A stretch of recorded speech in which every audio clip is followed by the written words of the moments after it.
Hey traders, welcome back on The Pursuit of Wealth. It's Rod with Powell Group. Welcome back on another daily market recap. Today is Monday, January 11th, and in today's video, we're going to talk about the BLU stock, BELLUS Health Inc. So stick around and we'll jump into some analysis in just a moment.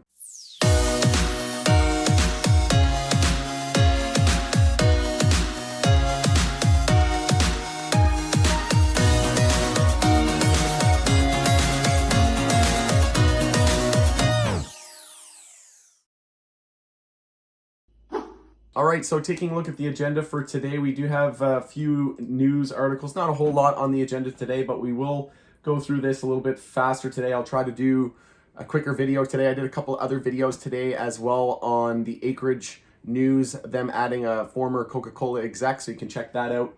And also did another one on the crypto space. BELLUS Health, we'll talk about the stock and do some analysis on it in just a second. But House Democrats introduced impeachment article against Trump for inciting the Capitol attack. So he could be potentially removed from office if they do not invoke the 25th Amendment through Mike Pence. We'll see how that develops going into next week. Also just came out hot off the press that Walmart is going to create fintech startup with investment firm behind Robinhood. So that's interesting. They'll be able to get their way into the financial realm and potentially earn fees or some sort of advertising off of that platform. Twitter shares tumble more than 10% after site permanently bans Trump. We knew that there was likely going to be some volatility after that news came out last week. A video on this earlier today, but again, you can check that out on my web. Go to my channel, check it out. Crypto.com partners with Booking.com to offer exclusive travel discounts. So positive for the industry. We also had 200 billion wiped off the cryptocurrency market in the last 24 hours. As Bitcoin pulls back. So we had a test of 30,000. I entered on the test of 30,000. I also entered some Ethereum and a few other positions, which I'll go through my swing positions here a little bit later on in the video. So moving on, HSBC blocks transactions from crypto exchanges. And we also saw that the UK regulators, it was basically on CNBC's front page on their website, this article and the 200 billion being shed off of the crypto market, and the UK regulator saying that you need to be okay with crypto going to zero, giving people withdrawal problems, hindering them, unable to withdraw to their bank and convert to fiat into their local fiat currency, whether it be the US dollar or the Canadian dollar, etc. I do think that, coupled with the technical, just everything overextended, and the UK regulator saying crypto could go to zero, obviously playing a big factor into that as well. Taking a look at the press release here, Acreage Holdings adds Katie J. Bain as board member. So this is the video that I did earlier. You can check that out if you want to learn more. And we also have BELLUS Health here, which again, we'll just take a look, but it looks like they're committed to addressing chronic disorders triggered by hypersensitization, including chronic cough. So this is the first time I've ever looked at their website, first time I've ever heard of the stock. But like I said, a member in our group pointed it out, and I took a quick flip off of some support tests, and we had a daily higher low confirm into a higher high and a very, very strong close. So I added that for a quick flip today, and I'll go through a trade review on that here, but essentially doing a quick review of that for a member as per member request. So indices overview. We'll look at the broader market here. We'll start with the crypto space. So we are bouncing back. We did change the hourly trends back to the bulls. So we are back into an hourly uptrend for the first time since this drop. So that is obviously a positive sign. And everything essentially fell off a cliff simultaneously. But if you take a look from the 15-minute, you can see here we were in a 15-minute uptrend from the lows. And we were able to change the 15-minute trend. Then we zoomed out to the 1 hour. And this is on Coinbase. You have the low, high. As soon as we broke the high of 33,627, we had the higher low here at 31,162. Once we broke that high here and confirmed that hourly uptrend, we saw obviously a lot of day traders following through on that, getting that bull entry, and a little bit more patient bull would have been waiting for hourly trend changes. We did have EMA 26 there at 34,676. So it looks like it could be potentially topping out. We'll zoom into the 15-minute. Could be a potential 15-minute bull flag. So just scouting a 15-minute higher low as 15-minute consolidation is now underway. But essentially, we saved 30,000, and we'll see if we bounce off EMA 26. We were looking for a higher low compared to 27,678. We're still in a daily uptrend. No major damage done here. It wasn't that surprising that we pulled back 30% on Bitcoin, given the fact that we run hundreds and hundreds of percent. So at all-time highs, and it was inevitable. We had a lot of bear volume. You can check out my video, my crypto video from earlier today as well. I do a little bit more analysis on the space if you want to see more. So SPY, we had a daily inside bar, and QQQ could be a potential daily bull flag, but no real damage done to these charts. Obviously, QQQ consolidating on the daily, so a little bit weaker than SPY. SPY holding up better. So most important, if we have another inside bar open tomorrow and we do not see a gap down or a gap up, and we have an inside bar, most important resistance on SPY is going to be 380.58 and support at 377.72. So that's pretty much where we stand. The dollar, again, I drew this falling wedge, breaking bull. EMA 12 had been rock solid as resistance from all the way back here in November. So as soon as we got over that and broke out of that falling wedge, that was a go signal and a momentum shift for the bulls. And we are currently over EMA 26 as well on the daily. We are starting to form a little bit of an upper wick, so we'll see if we top out here. But we hit 90.72. We have resistance up at 91.01. So we'll see if bulls can break through that resistance in one go, or if we need to pull back, form a daily higher low compared to the low of 89.20 and change that daily trend and then break through resistance. So keeping an eye on that. FNGD, I entered a position in this on Friday and up about 15% on this position. We do have a bit of a falling wedge pattern to be watching as well with increasing bull volume. So I have a SPXS, FNGD, hedging my longs, MJ exposure and crypto with some FNGD and SPXX, which is a 3x leverage bear ETF for SPY. So we'll just take a look at the notable movers and notable on the bear list here. TAN was down about 3%. Oil was down, so I highlighted this in my video from last week. I mentioned to be on the lookout for a potential top here on oil as we are approaching this downward sloping resistance line on the monthly that's been acting as resistance from back in July of 2018. So it's been 3 years, and we'll see if we close above. If we close above, then we can anticipate break to $65. And if we start to pull back and close the candle below, then we can anticipate a higher low compared to 33.67. So that's where we stand in terms of US oil. On the bull list, we had FNGD. VIX saw double-digit gains on the day today. Just take a quick look at VIX. I never actually looked at VIX. I don't really use it a whole lot in my trading, but it is obviously something that you want to check up on here and there, and at the end of the day review. It's fairly choppy at this point, but we would just be anticipating a lower high here on this daily bounce compared to the high of 29.19. And we do have essentially a double bottom down here at support at 21.42. But 21 going to be a nice base of support here going forward. SMH up 1.5% on the day today. Daily inside bar on watch. So going into tomorrow, most important resistance is going to be 235.35 and support at 228.98. So that's where we stand in terms of the overall broader market. Again, I'm going to go through things a little quicker today, and we'll look at the BLU stock here now. So taking a look at the monthly chart, we did drop down quite a bit here. This could be a potential monthly a monthly bear flag. So just keep in mind that we did pull back significantly and nothing goes straight to zero. But if we just draw out a potential bear flag here. You can see we could bounce to the $5.50 mark and still be a potential. Actually, we could probably bounce to $6, and I would still consider that a potential monthly bear flag. So just keep in mind that if you are in this position, to remain protective. If you are in the green now after a double-digit gain today, congrats on the trade, but just remember to remain protective. This could be a monthly bear flag, so make sure to have a stop loss and a clear plan set forward.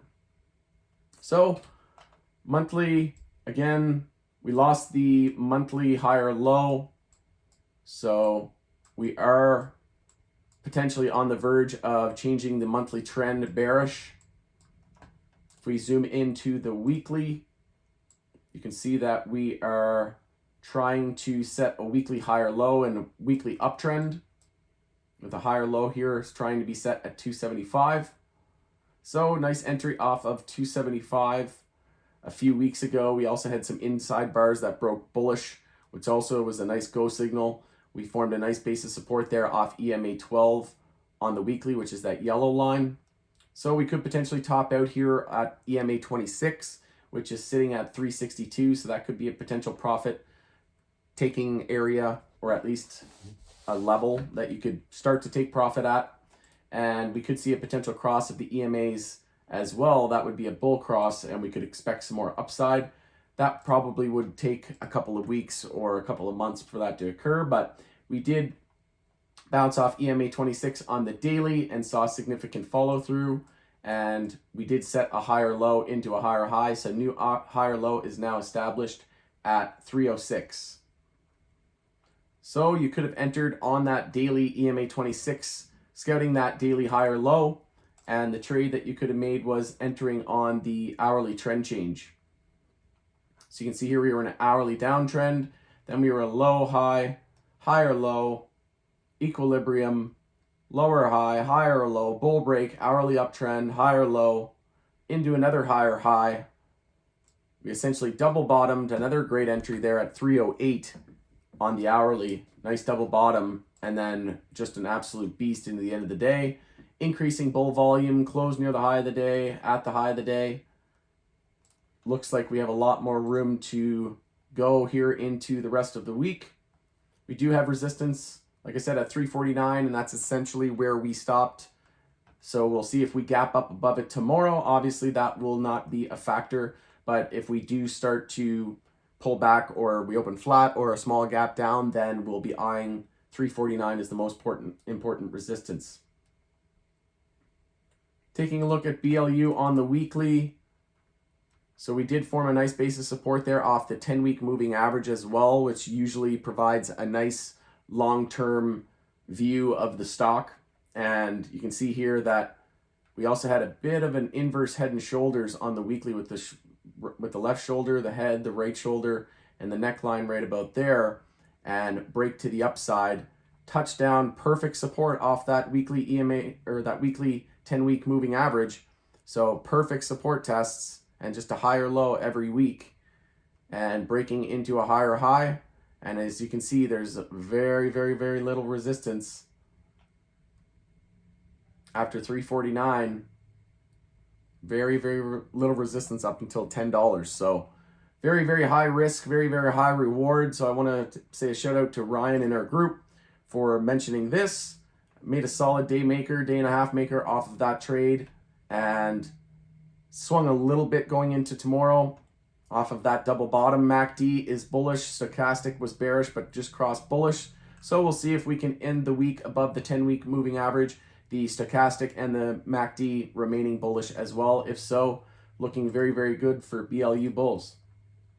Weekly moving averages, we could potentially see resistance at the 200 weekly moving average as well, which is at 385. So that could be another profit taking area, or again, a level to start considering taking profit. If it were me, that's where I would be targeting. We also have the 50-day moving average crossing through the 100 here on the daily, and nice base of support forming off of the 50-day moving average. And we have the 200-day moving average all the way up at 521. So that could be another long-term potential target on the stock. So we'll just take a quick look at the MJ sector, so the Canadian sector. I did a video on this earlier today, so you can check that out for a little bit more in-depth, but essentially we're just looking for daily bull flags across most names, even in the US sector and MSOS. We're looking at daily bull flags as well, and acreage confirming an EMA 26 and 12 bull cross, with the 12 crossing through the 26, and the daily bull flag and higher low confirmed. And we do have resistance up here at 339 as the next point, but nothing after that on the daily until 489. So, like I said, eyeing daily bull flags across the board. ACB, still a ways to go yet, but the more names that start to confirm daily bull flags, the better for sector bulls. But ACB, APHA still yet to confirm daily bull flag. CGC saw a bull break, but then pulled back, so didn't get the follow through. Need to see that follow through tomorrow, or at least a sideways range into the end of the week, and then some follow through into the end of the week. Overall, MJ held up well. Obviously, Canadian MJ led the morning, and then it kind of shifted focus to the US and held up really well in the face of SPY weakness. So very, very impressed with the bulls today. Cron stood out as one of the stronger bulls as well, with a convincing daily bull flag and higher low set. Hexo needs to break 522 to confirm its daily bull flag. VFF, daily bull flag confirmed, but pulled back, just kind of like CGC. So kind of similar. And MSOS, again, very similar to CGC as well. Looking to confirm the daily bull flag, but pulling back right at resistance. So we'll see if we can get continuation into the rest of the week. Vireo is up 27% today. GRWG up over 13%. Harv almost 10%. So congrats to the bulls there. Vireo's just been an absolute beast since the lows down there at 30 cents. Over 10x. Wow. Congrats to the bulls. So that's pretty much where we stand in terms of the MJ sector. So we'll continue to monitor whether or not the baton just keeps getting passed between the Canadian sector and the US sector. It seems like that's probably the most likely scenario going forward. Maybe we see one run a little bit more one day, and then they pass the baton to the other, and then the other sector runs a little bit more on the contrary, and they just share the spotlight and capital shifts back and forth. But keep in mind that US MJ still doesn't have access to capital markets on major listed exchanges like the NYSE and the NASDAQ. So that's going to obviously keep dollar volumes lower. And if we do start to see a shift in momentum and a bearish tilt, then keep in mind that liquidity is very low and prices can fluctuate very, very fast in that type of environment.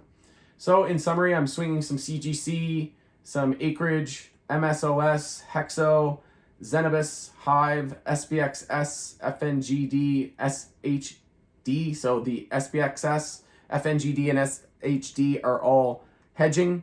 So essentially bear ETFs of the tech sector, the high-flying FANG stocks, and SPY, and another one for SPY on the Toronto Stock Exchange. And also swinging some crypto. So I have some Ethereum, XRP, Zcash, XLM, ADA, and Dogecoin. Just took a small position in Doge as a YOLO play. Elon Musk getting a lot of attention lately on the media, and hints that he could potentially be paying his employees I think it was 50,000 Bitcoin or $50,000 in Bitcoin, something like that, or giving away 5,000 Bitcoin. And we could potentially see more rhetoric around crypto and Tesla being able to accept payments in crypto or in Bitcoin. And Elon did allude at one point that he liked Dogecoin and it went berserk. So we'll see if that YOLO play ends up coming, if anything comes out of it. But again, just remaining protective. Those are just small positions. I took some money off the table. I took some money out of crypto, put it into the Canadian MJ sector, and so far that's paying off in a big, big way.